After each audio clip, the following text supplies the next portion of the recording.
Moses and the Israelites and the Egyptians over the past couple weeks here? What have been finding out about what happened last week? Death angel. Death angel. Well, there were a lot of plagues, weren't there? Because Pharaoh had a hard heart. Now, to say he had a hard heart, does that mean that his heart was made up of something different than your heart? No. It just means he's stubborn and it makes he won't do anything. I wish you hadn't picked that up, but that's okay. He won't do anything that God is telling him. It means he was stubborn. It means that he wouldn't change his mind, basically. That's what a hard heart is. You have your mind set on something and you're not going to change it, and so that means you have a hard heart.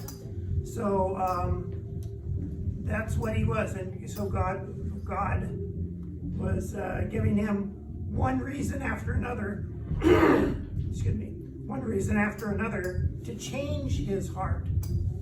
Plague, okay, this is a chance to change your heart. Plague, this is a chance to change your heart.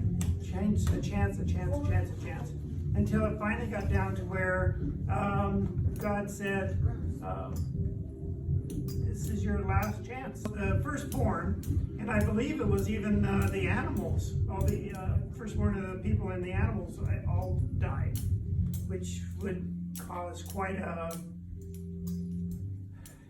fervor, quite a Drop in population. well, it would affect a lot of people. I mean, because there are a lot of people with children, right?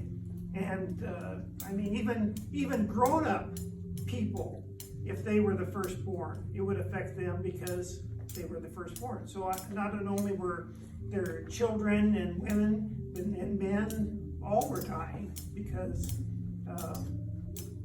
of Pharaoh's stubbornness. So finally Pharaoh goes, okay, I'm tired of this. Go away, leave me alone. You have your chance to go worship your God in the desert. And so the Israelis gathered, they gathered up everything they had. And it says in the Bible that none of them, when the Israelis left, they were like 1 million plus people. I mean, there were a lot of people. And none of them were ill, none of them were feeble, and none of them were sick. So they left Egypt being physically perfect, not perfect, but physically well. The Egyptians, being afraid of them, they gave them their jewelry and their money and all this kind of stuff, just saying, you know, we're sorry, we're tired of this, we don't want this anymore. And so they not only went away well, but they went away wealthy. So now we come to the part where the Israelis are crossing the wilderness, and Pharaoh has changed his mind again. He has hardened his heart again. And he's going, what do we do? We let all these Israelis go, all these Hebrews go, that were our slaves. They were doing all the work. Now we've got to do the work. We're not going to put up with that. So he sent his men after them. He sent 600 chariots. Okay, so who knows what a chariot is? Yes? Chariot is like a horse that's tied to a wheeled ox thing. Yeah, okay, it's kind of a cart, right? A cart that a horse draws, except this was a war chariot. So it was made of heavy metals and materials. And usually, for each chariot, there would be two people. There would be somebody who's driving, like in a car, right? You have somebody who's driving. And then you have somebody else in the chariot who would do the fighting. They would have bow and arrows, they would have javelins or spears or something like that. So if you had 600 chariots, you had at least 1,200 men. So we've got the Israelis out here in the wilderness, and they look behind them, and you've seen cars drive in the dirt and such, and it kicks up dust, right?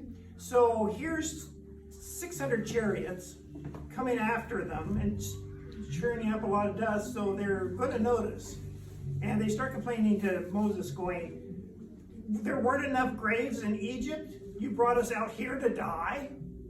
And Moses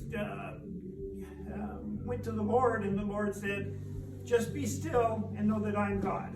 I'm going to take care of this.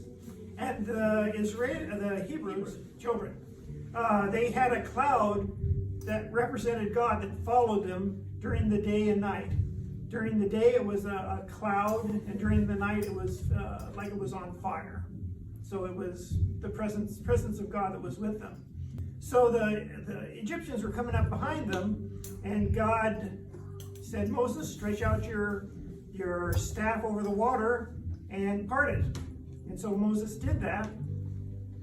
And said a strong east wind started to blow, and the water parted, and that cloud that is God went from following above the Israelis, and it stationed itself between the Egyptians and the Israelis, the Hebrew children.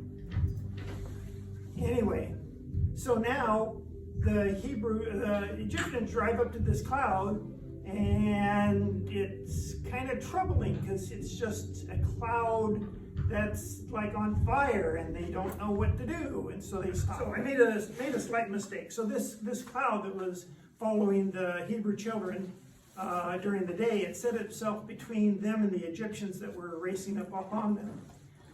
So what happened was the cloud was darkness for the Egyptians on their side. It looked all dark and menacing, and You couldn't see their hands. well, if you went inside, probably it would be hard, but they didn't want to do that because here's a cloud that just comes down and sets itself on the ground. But it was light to the Hebrew children. So it was light on one side and dark on the other. So what's more frightening, dark or light? Dark. Yes. Dark. Yeah, dark, right? So in dark things at night, it's not. It might not be scary, but it's confusing because if it's dark, you don't know what's going on. You can't see things very well. So that's what was happening with the Egyptians and the Hebrew children. So that east wind that kept blowing and parted the waters from on the right and the left, it dried the ground up so that the Israelis just walked right across on dry land from one end of the sea to the other end of the sea, the other side of the sea. And the cloud stayed there and held the Egyptians up. So then, after the Hebrew children were across, the cloud lifted up, and the chariots started chasing them again. And it chased down into the waters that were piled up on the right and the left, except where the Hebrew children went across on dry ground. Now all of a sudden the ground got all muddy and mucky. So you've tried to push. We've seen cars try and drive through mud and how it gets bogged down. It's the same with chariots and horses. I mean, because they're trying to go through this muck and mud, and it's holding them up and it's keeping them back. The Lord said to Moses, stretch out your hand over the sea, and the waters may come again upon the Egyptians, upon their chariots, and upon their horsemen. So, not only were there chariots, but there were also men riding horses. So, I don't know how many people that would mean. We know it would mean at least 1,200, but it might be as much as 2,000 or more people. Yes? Or like 100. What? Or like 100. It could be 100 horsemen, it could be 1,000 horsemen, I don't know. It didn't say. But if they had over 1,000 chariots, they could have had over 1,000 horsemen. So Moses stretched out his hand over the sea, and the sea returned in its strength. And the Egyptians saw what was happening, and they weren't even, they might have been halfway there, but maybe not because of the mud they were stuck in. They tried to flee. They tried to turn around and flee, but the water caught up with them. They returned and covered the chariots and the horsemen and all the host of Pharaoh that pursued them. Not even one of them remained. And Israel saw that great work which the Lord did against the Egyptians. And the people feared the Lord and were reverent toward him. entrusted in and relied on and made fast the Lord and his servant Moses.